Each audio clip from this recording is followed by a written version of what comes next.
बात ये थी? तुम तो सच में डर गई। 10 मिनट पहले तो यहाँ कुछ और ही था। वहाँ टाइम रेट अलग होगा।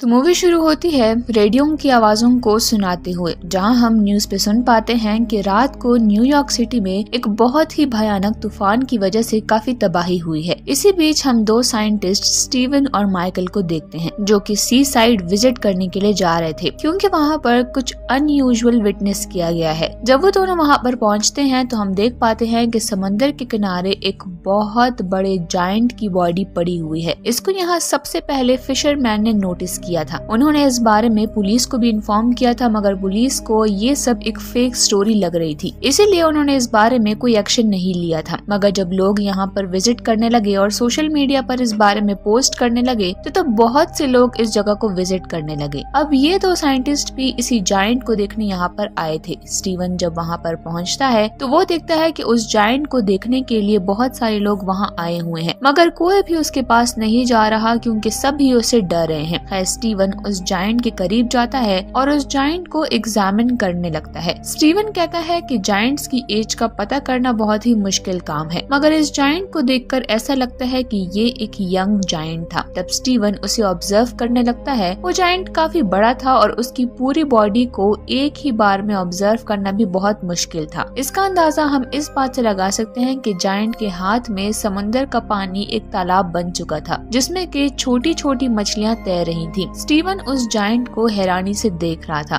तब वो वहाँ के लोगों को देखकर कहता है कि ये सब लोग तो इस जायंट की छोटी छोटी कॉपीज हैं। स्टीवन ये सब कुछ सोच ही रहा होता है कि तभी उसकी एक दोस्त उस जायंट पर चढ़ जाती है और फिर वो जंप करके सबको बताती है कि इससे डरने की जरूरत नहीं है, ये एक डेड बॉडी है। इस पर सभी लोग उसे फॉलो करते हुए उस जायंट पर चढ़ने लगते हैं। वहाँ उसके साथ पिक्चर्स बनाते हैं और काफी खुश होते हैं, मगर स्टीवन ना तो उस पर चढ़ रहा था और ना ही उसे टच कर रहा था। दूसरी तरफ स्टीवन के कुलीग उस जायंट के बारे में नोट्स बना रहे थे। हम देखते हैं जैसे ही दिन गुजरता है लोग कम होते जा रहे थे और सभी उस जायंट को देखकर उसके साथ फोटोज लेकर वापस घर जा रहे थे। स्टीवन भी अपनी टीम के साथ वहाँ से चला जाता है और फिर 3 दिन के बाद वहाँ विजिट करता है, क्योंकि उसे उस जायंट में क्यूरियोसिटी थी। उसका कहना था कि ये जायंट जिंदा लोगों से कहीं ज्यादा जिंदा है। वहाँ पहुंचकर वो देखता है कि कुछ बच्चे उस जायंट पर स्लाइड कर रहे हैं और कुछ आदमी उस जायंट को काटने की बातें कर रहे थे। तब स्टीवन आज देर तक वहाँ रुकने का सोचता है ताकि जायंट के साथ कुछ ज्यादा टाइम स्पेंड कर सके, मगर जैसे ही वो जायंट के पास आता है तो वो नोटिस करता है कि वो जायंट डिके होने लगा है और उसका हर एक बॉडी पार्ट अब काफी अजीब दिख रहा था। यहाँ पर स्टीवन उस जायंट के कान पर एक लड़की को भी नोटिस करता है, जो कि जायंट के कान को एक चेयर की तरह यूज करके वहाँ पर बुक पढ़ रही थी। स्टीवन नोटिस करता है कि वक्त गुजरने के साथ उस जायंट की यूथ भी कम होती जा रही है, क्योंकि वो डिके हो रहा था। उसके टिश्यूज डिके होने की वजह से उसकी बॉडी भी खराब हो रही थी। स्टीवन यहाँ पर जायंट के फेस पर एक इंसेक्ट को नोटिस करता है, जो कि उसके मुंह की तरफ ही जाने वाला था। तब स्टीवन सोचता है कि जब तक ये इंसेक्ट इसके मुंह में जाएगा तब तक ये जायंट डिके हो चुका होगा। और अब स्टीवन हिम्मत करके उस जायंट की चेस्ट पर चढ़ता है। वहाँ चढ़कर वो जायंट के बाजू को देख रहा था और कुछ बचा हुआ पार्ट इंसेक्ट और बर्ड्स खा रहे थे। स्टीवन नोटिस करता है कि उसकी आंखों पर भी अब एक अजीब सी लेयर आ गई है, जो कि उसकी आंखों को तालाब जैसा लुक दे रही थी। यहाँ पर स्टीवन उस जायंट की आंखों में देखकर सोचता है कि इस जायंट के डिके होने की तकलीफ उसकी तन्हाई की तकलीफ से कम है, और फिर स्टीवन वहाँ से चला जाता है। अगली बार जब स्टीवन वहाँ पर आता है तो वो देखता है कि उस जायंट के हाथ और पांव भी डिके हो चुके हैं और अब वो उसकी बॉडी को गौर से देख रहा था। और हम देख पाते हैं कि कैसे इंसानों ने ही उसकी बॉडी का ऐसा हाल कर दिया है। अब अगली सुबह जब स्टीवन वहाँ पर आता है तो देखता है कि उस जायंट का सर भी उतार दिया गया है और इंसेक्ट्स और बर्ड्स उसे खाने में बिजी हैं। सर के बगैर वो जायंट अब बिल्कुल भी इंसानों जैसा नहीं लग रहा था और इस तरह स्टीवन का इस बॉडी के साथ जो रिलेशन डेवलप हुआ था वो भी अब कम हो रहा था। अब काफी हफ्तों तक स्टीवन वहाँ नहीं आता और जब वो दोबारा वहाँ पर विजिट करता है तो देखता है कि अब वहाँ पर वो जायंट कम्प्लीटली डिके हो चुका था और वहाँ जो कुछ भी बचा था वो बस उसकी कुछ हड्डियाँ थी और अब लोगों का उस जायंट में इंटरेस्ट भी खत्म हो चुका था। यहाँ यहाँ तक कि लोग तो उसकी एंट्री को भी भूल चुके थे और हम जायंट की बोन्स को जगह जगह लोगों की शॉप्स और घरों में एज ए शो पीस देखते हैं। एक दिन स्टीवन जब साइकिलिंग कर रहा होता है तो वो जायंट के स्कल को एक ग्राउंड में नोटिस करता है। फिर स्टीवन उस जायंट की बाकी बोन्स को भी ढूंढने लगता है। उसका मानना था कि जायंट की ये बोन्स अच्छी हैं उन यादों से जो कि उसके जहन में है। उसके बॉडी पार्ट्स को म्यूजियम और सर्कस में भी रखा गया था और साइंटिस्ट का कहना था कि जिन भी लोगों ने उस जायंट को देखा था वो सभी उसे मॉन्स्टर समझते थे जो बस मरा हुआ था। मगर स्टीवन ऐसा नहीं सोचता था। उसके लिए वो जायंट जिंदा है जो आज भी उसकी यादों में था। एक दिन स्टीवन सपने में भी उस जायंट को देखता है कि कैसे वो जायंट शहर में जगह जगह अपने बॉडी पार्ट्स को कलेक्ट करता है वापस समंदर में जाने के लिए। तो यहाँ पर इस मूवी का एक डीप मीनिंग है जो कि इंसानी लाइफ से रिलेटेड है। जैसे इंसान जब इस दुनिया में आता है तो अपनी एबिलिटीज, अपनी लुक्स, अपनी पर्सनैलिटी से लोगों को अट्रैक्ट करता है, कनेक्शंस बनाता है और दूसरों के लिए जीता है, बिल्कुल इस जायंट की तरह। जैसे वो किनारे पर आया तो सभी लोग उसकी तरफ अट्रैक्ट हुए, लेकिन जैसे ही टाइम गुजरता गया लोग उसकी एग्जिस्टेंस को ही भूल गए, बिल्कुल इंसानों की तरह। जब कोई इंसान मरता है लोग उसके जाने पर रोते हैं, गम मनाते हैं, मगर फिर बहुत जल्द ही उसे भूल भी जाते हैं और अपनी लाइफ में बिजी हो जाते हैं। किसी को याद भी नहीं रहता कि ऐसा कोई इंसान भी था। अब हम चलते हैं अपनी दूसरी स्टोरी की तरफ।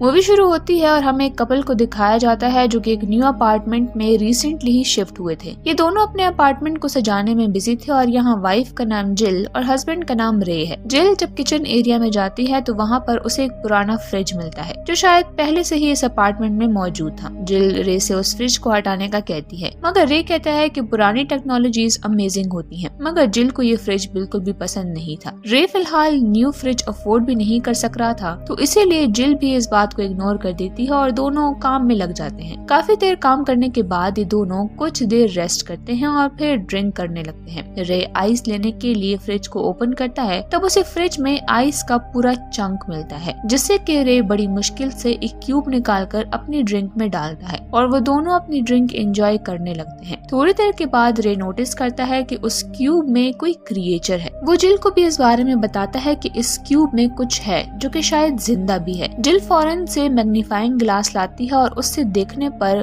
वो आइस क्यूब में एक छोटा सा क्रिएचर नोटिस करते हैं। वो दोनों उस छोटे क्रिएचर को देखकर काफी हैरान और कंफ्यूज थे और वो नोटिस करते हैं कि उस क्रिएचर को हंट किया गया है क्योंकि उन्हें उसकी बॉडी में स्पेयर यानी कि भाले नजर आते हैं, जिससे कि वो और भी परेशान हो जाते हैं। और अब वो दोनों किसी तरह बाहर की बर्फ को हटाते हैं और अंदर देखने पर वो बिल्कुल हैरान रह जाते हैं क्योंकि अंदर एक पूरी इंसानों की सिविलाइजेशन थी। बस फर्क इतना था कि वो एक्सट्रीमली स्मॉल साइज के थे और इनकी इस दुनिया में टाइम भी बहुत जल्दी गुजर रहा था। रियल वर्ल्ड में अगर 1 सेकंड गुजर रहा था तो वहाँ पर एक पूरा वीक। और जिल और रे ये देखकर बहुत ही हैरान थे कि आखिर ऐसा कैसे हो सकता है। अब यहाँ इस फ्रिज के अंदर जो लोग थे वो भी इन दोनों को देख रहे थे क्योंकि वो सब इनके आगे बहुत छोटे थे, तो इसीलिए वो उन्हें जायंट समझ रहे थे, मगर लोगों को उनके वहाँ होने से कोई प्रॉब्लम नहीं थी। अब यहाँ पर जिल उस क्रिएचर को जो कि उन्हें आइस क्यूब में मिला था उसे वो वहाँ पर गमले में दफना देते हैं, जिस पर के जिल उसका मजाक बनाती है। अब थोड़ी देर के बाद जब वो दोबारा फ्रिज खोलते हैं तो देखते हैं कि उस फ्रिज में टाइम मिडिल एज से मॉडर्न एज में आ गया था, यानी कि वक्त इतनी जल्दी इतना ज्यादा गुजर गया था कि इतनी जल्दी एवोल्यूशन हो गई है। जबकि वो थोड़े से टाइम के लिए ही फ्रिज से दूर गए थे, मगर उस शहर में सदियां गुजर गई थी और कुछ ही टाइम में वहाँ पर बड़ी बड़ी बिल्डिंग्स भी बन गई थी। अब ये देखकर रे बहुत ही उदास था क्योंकि वो उस टाइम को मिस करा था जो कि उन्होंने स्टार्ट में देखा था। रे ये भी सोच रहा था कि आखिर ये फ्रिज के लोग उनके बारे में क्या सोचते होंगे, क्या वो उन्हें गॉड समझते होंगे। लेकिन यहीं पर हम दो छोटे छोटे वर्कर्स को देख पाते हैं जो कि आपस में बात कर रहे होते हैं। वो कहते हैं कि ये दो जायंट्स कितने अजीब हैं, रोज यहाँ पर आ जाते हैं और वो जिल की दांतों में फंसे ब्रोकली की भी बात करते हैं और उस पे हंसते हैं। और अब उनके देखते देखते ही उनका टाइम और भी ज्यादा एडवांस हो जाता है और वहाँ की बिल्डिंग्स सुपर स्ट्रक्चर में चेंज हो गई थी। वहाँ पर उन्हें छोटे छोटे प्लेन्स उड़ते हुए नजर आते हैं। रे इस एज को देखकर बहुत ही सरप्राइज था और सोच रहा था कि अगर ये